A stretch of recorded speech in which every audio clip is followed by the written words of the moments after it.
اردو مضامین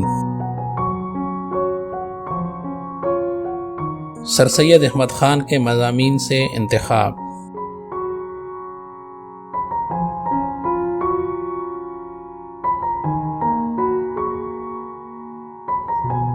گزرا ہوا زمانہ۔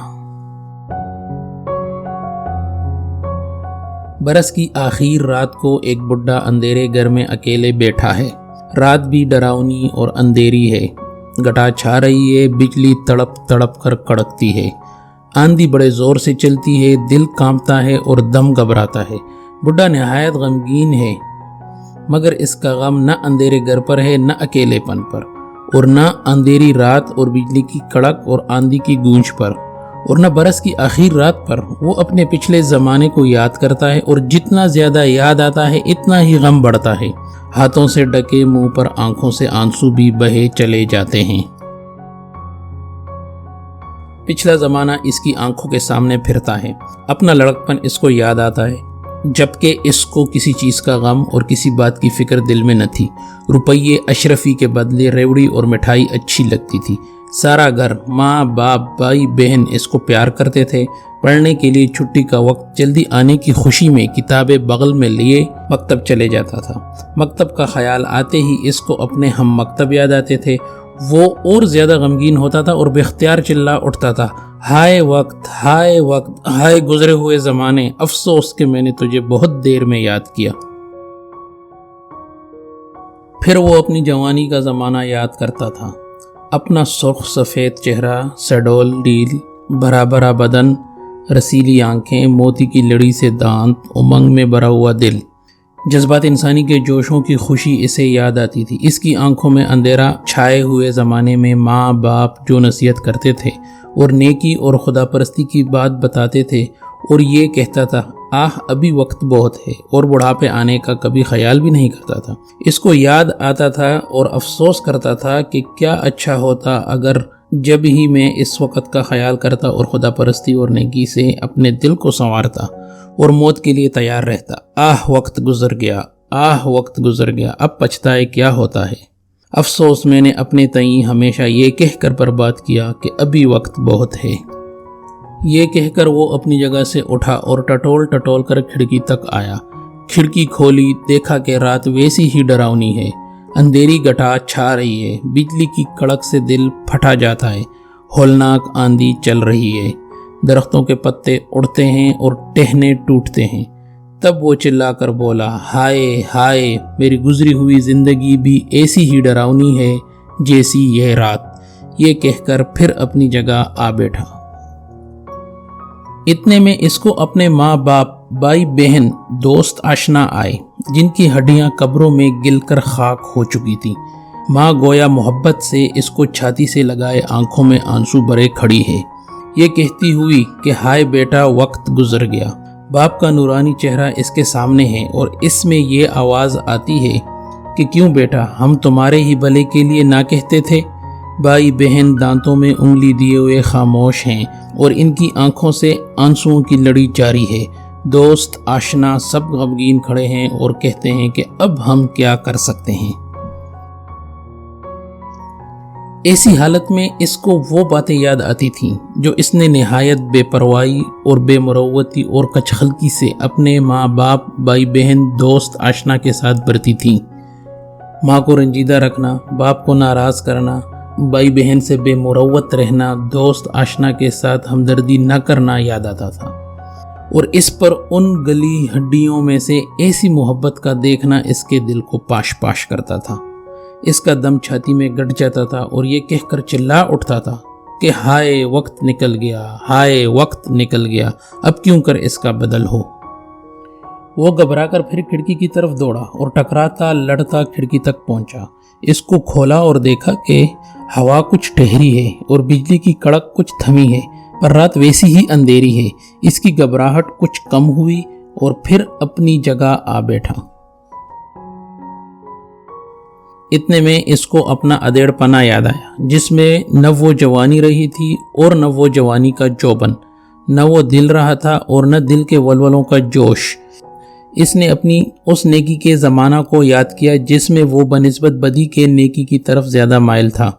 وہ اپنا روزہ رکھنا، نمازیں پڑھنی، حج کرنا، زکوٰۃ دینی، بھوکوں کو کھانا کھلانا، مسجدیں اور کنویں بنوانا یاد کر کے اپنے دل کو تسلی دیتا تھا۔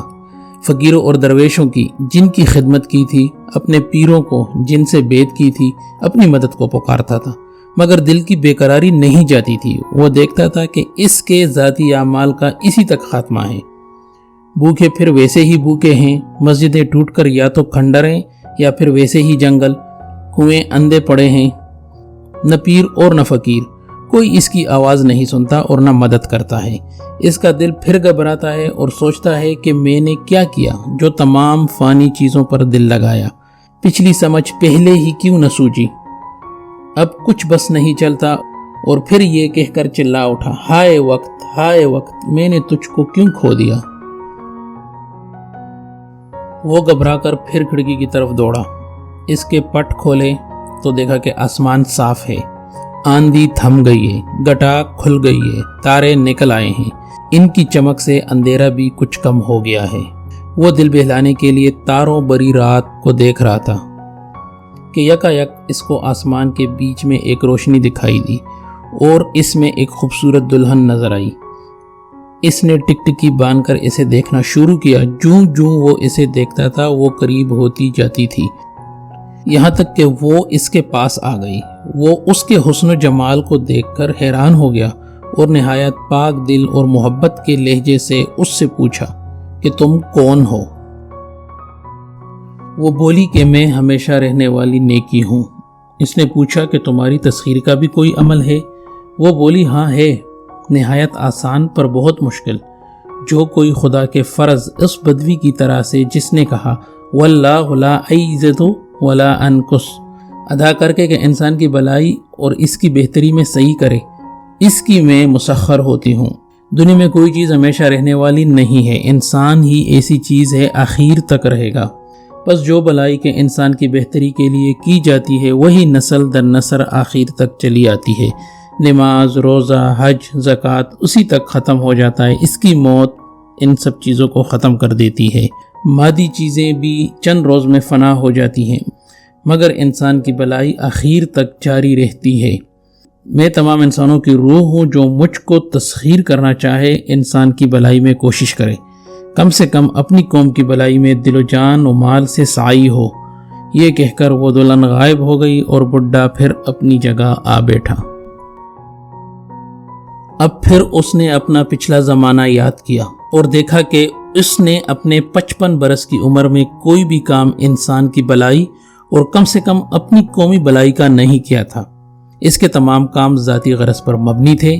نیک کام جو کیے تھے ثواب کے لالچ اور گویا خدا کو رشوت دینے کی نظر سے کیے تھے، خاص قومی بلائی کی خالص نیت سے کچھ بھی نہیں کیا تھا۔ اپنا حال سوچ کر وہ اس دل فریب دلہن کے ملنے سے مایوس ہوا اور اپنا آخر زمانہ دیکھ کر آئندہ کرنے کی بھی کچھ امید نہ پائی۔ تب تو نہایت مایوسی کی حالت میں بے قرار ہو کر چلا اٹھا، ہائے وقت، کیا پھر تجھے میں بلا سکتا ہوں؟ ہائے میں 10,000 دینارے دیتا اگر وقت پھر آتا اور میں جوان ہو سکتا۔ یہ کہہ کر اس نے ایک آہ سرد بری اور بے ہوش ہو گیا۔ تھوڑی دیر نہ گزری تھی کہ اس کے کانوں میں میٹھی میٹھی باتوں کی آواز آنے لگی۔ اس کی پیاری ماں اس کے پاس آ کھڑی ہوئی، اس کو گلے لگا کر اس کی بلائیں لیں۔ اس کا باپ اس کو دکھائی دیا، چھوٹے چھوٹے بھائی بہن اس کے گرد آ کھڑے ہوئے۔